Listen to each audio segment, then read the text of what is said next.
सरकार ने बहुत बड़ा दावा किया था कि हम 1 तारीख से गवर्नमेंट शुरू कर देंगे और जैसे जैसे किसान की गेहूं की फसल की खरीद करेंगे 7 से 7 48 घंटे में उसकी पेमेंट कर देंगे।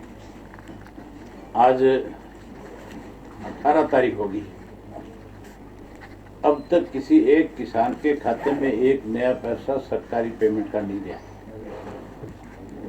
और किसान की गेहूं की हालत आज ऐसी है कि जहां 50 किलो का थैला भरना चाहिए था वहां 50 की बजाय 51 किलो भरी 20 रुपए पर बैग के हिसाब से किसान से लूटने का काम किया है और कोई सरकारी खरीद नहीं हुई। मंडियां सारी खचाखच भरी हुई है। किसान जो है उसके पास मैसेज जो जा रहे हैं वो जून के जुलाई के मैसेज जा रहे हैं। सारा सिस्टम इनका कोलैप्स कर गया। ये जानबूझ करके सरकार में बैठे लोगों ने किया है ताकि किसान के सामने और ज्यादा परेशानी खड़ी हो। किसान को मजबूर कर रहे हैं कि वो सीधा मंडी में माल लाने की बजाय उसकी मंडी में खरीद ना हो, बार के बार किसान जो है कहीं अंबानी और अडानी के दलालों को बेच करके उनका स्टॉक भरने का काम करता। आज तो ढांड की और कैथल की मंडियों में जो गेहूं आ रही है उन गेहूं के जो ट्रैक्टर ट्रालियों में भर के लोग लेके आ रहे हैं उनको मंडी में गेहूं उतारने की बजाय वहाँ पे जो अधिकारी हैं जिनकी ड्यूटियां लगी है वो उनको सीधा सीधा कह रहे हैं कि सीधा सैलों में ले जाओ, अडानी के जो सैलो हैं उसमें ले जाओ, ले जा करके वहाँ पे अपनी गेहूं की तुलाई करो और वहाँ सैलोज में डाल के आओ। जहाँ किसान हितैषी होने का ढोंग कर रही थी आज किसान परेशान हो रहे हैं। ये आपकी सरसा की आपकी अपनी मंडी है, आप यहाँ रोज मंडी में आते जाते हो, आप भी सारे खेती से जुड़े हुए लोग हो। आप में 50-60% ऐसे साथी हैं जो खेती पर निर्भर करने वाले परिवारों में पैदा हुए हैं। आपको एक एक चीज की जानकारी है। यहाँ किसान आज दुखी है, परेशान है। वहीं सत्ता में बैठे लोग जो कल तक जो किसान कृषि के 3 काले कानून को लेकर के आंदोलन कर रहे हैं उनको कभी उग्रवादी कहते थे, कभी उनको आतंकवादी कहते थे, कभी उनको चाइना के स्पॉटेड बताया जा रहा था,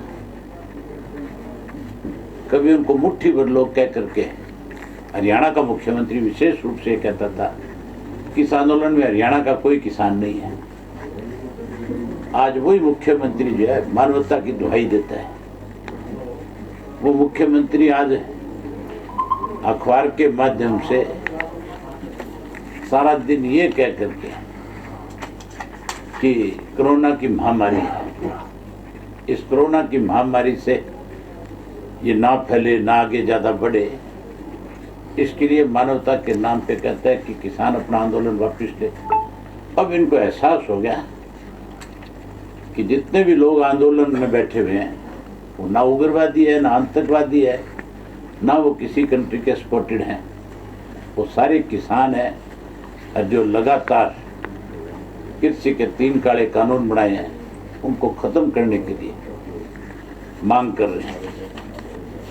मुख्यमंत्री को मानवता की बात कह करके किसान को आंदोलन खत्म करने की बारी बारी से रिक्वेस्ट कर रहे हैं, बजाय किसान से रिक्वेस्ट करने के प्रधानमंत्री को रिक्वेस्ट करनी चाहिए कि आपने गलत कानून बना दिए, उसकी वजह से लोग परेशान हैं और आप इनको वापस लें और वापस लेकर के किसान का एमएसपी का कानून बना दें ताकि किसान सम्मान के साथ अपने घर वापसी कर सके।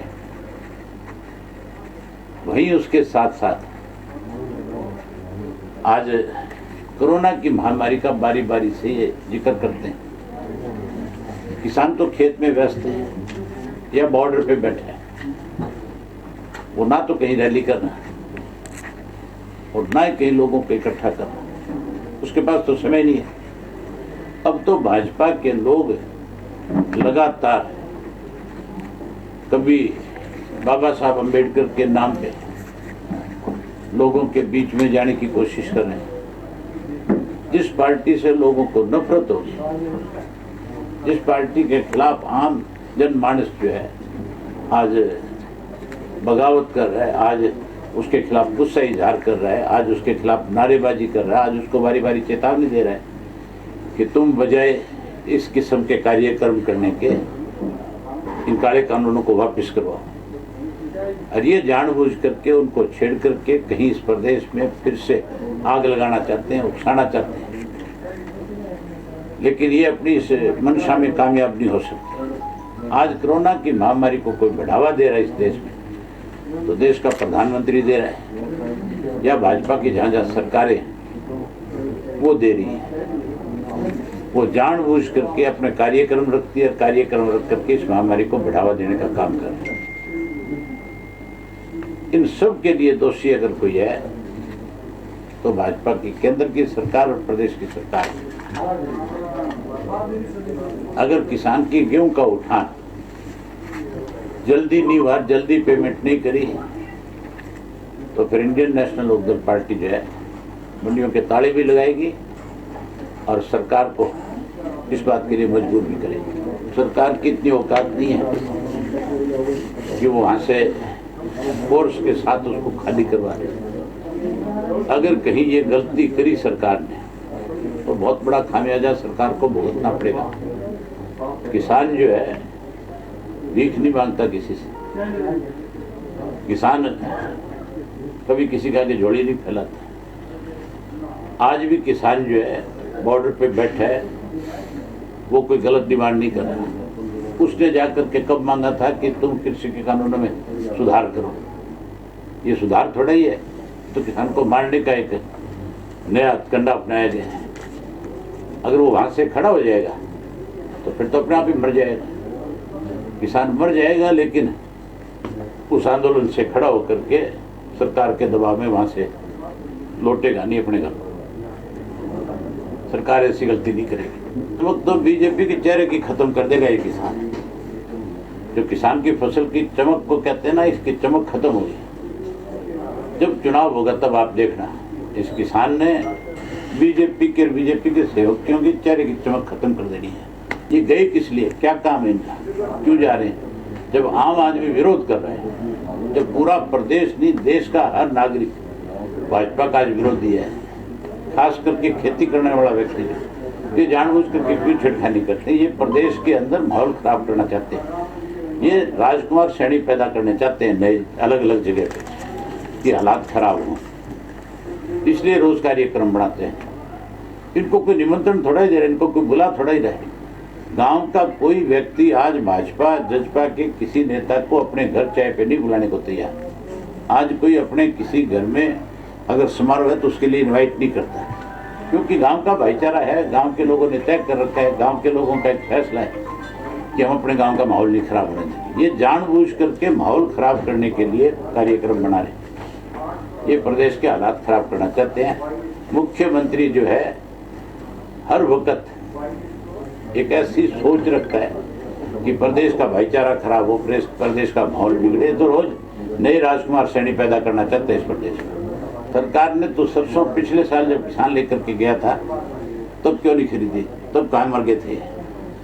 अब तो सरसों का भाव इसलिए बढ़ गया कि इस कोरोना की वजह से जो हमारे पाम ऑयल आता था या दूसरे ऑयल आते थे, जो आपका बटर ऑयल होता था जिसके रेट बहुत कम होते थे, जो मुफ्त में आपको यूरोप की गवर्नमेंट जो है फेंक के दे करके जाती थी, उसकी वजह से तेल के रेट कम थे और अब वो सारा बंद हो गया।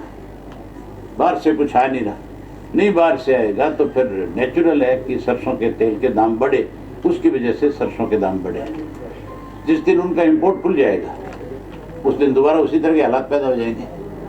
अगर ये किसान के हितैषी है तो फिर इनको कृषि के तीनों काले कानून खत्म कर लेने चाहिए और डीजल और पेट्रोल के दाम जो बेअताशा बढ़े हैं, बैट हटा करके उसको बाकी दुनिया के अंदर जिस तरह से पर बैरल के हिसाब से, रेट के हिसाब से दाम बढ़ते और घटते हैं, इनको भी करना चाहिए।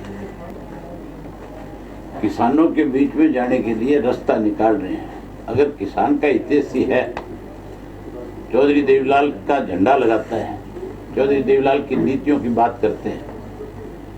अगर सही मायने में चौधरी देवीलाल की नीतियों पर चलना चाहते हैं तो फिर बजाय किसी को पत्र लिखने के रिजाइन दे देना चाहिए। रिजाइन कोई एमएलए शिप से नहीं, इस सरकार से समर्थन वापस ले लेना चाहिए।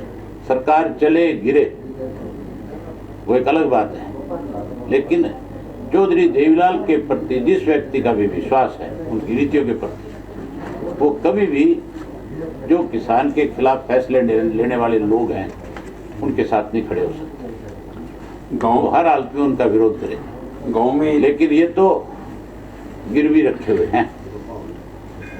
आपने सुना नहीं था, अजय सिंह का एक बयान आया था, उसने कहा था कि दुष्यंत का इस्तीफा मेरी जेब में, और वो इस्तीफा लेके जेल चला जाता है। ये इस्तीफा नहीं दे सकते। जिस दिन इस्तीफा देने की बात आएगी उस दिन कहेंगे अजय सिंह की जेब में मजबूरी है, कहां से दें। मंत्रिमंडल का विस्तार भी नहीं होगा। ये भी केवल अपने एमएलए को रोकने का एक तरीका है। भाजपा में भी बगावत है और जेजेपी में भी बगावत है, और बहुत जल्दी ये बगावत जो है आपके सामने खुल करके आएगी। पिछले दिनों में दुष्यंत ने कहा था ना कि मैंने एक एमएलए का नाम अपनी तरफ से सरकार को दे दिया। उस बबली ने गले में अंगूठा दे करके अपने नाम की चिट्ठी बनवाई थी, और वो ये कह करके गया था दुष्यंत उसको, बबली को, कि मैं नड्डा को देख करके आरोप दे रहा। दिया दुआ किसी का नहीं दे, तो दिग्विजय का रख है। बारी बारी ये कहते हैं कि दिग्विजय को मंत्री बना दे, फिर हम इलाहाबाद से चुनाव लड़ लेंगे। मैं चाहता हूँ ये बात कि दिग्विजय को मंत्री बनाया जाए जरूर, और बना करके यहाँ से चुनाव लड़ाया जाए, ताकि ऐन अच्छी तरह से इस बात का लोग फैसला करते हैं कि ये चौधरी देवीलाल की नीतियों पे कितना चलने वाले लोग हैं। ये तो दिग्विजय को बनाना चाहता है मंत्री, ये किसी और को नहीं बनाना चाहता। दिग्विजय को इसलिए बनाना चाहता है कि अगर दिग्विजय को मंत्री नहीं बनाया तो दिग्विजय ही खेल खिला देगा इनका सारा। मेरे कहने की जरूरत नहीं है।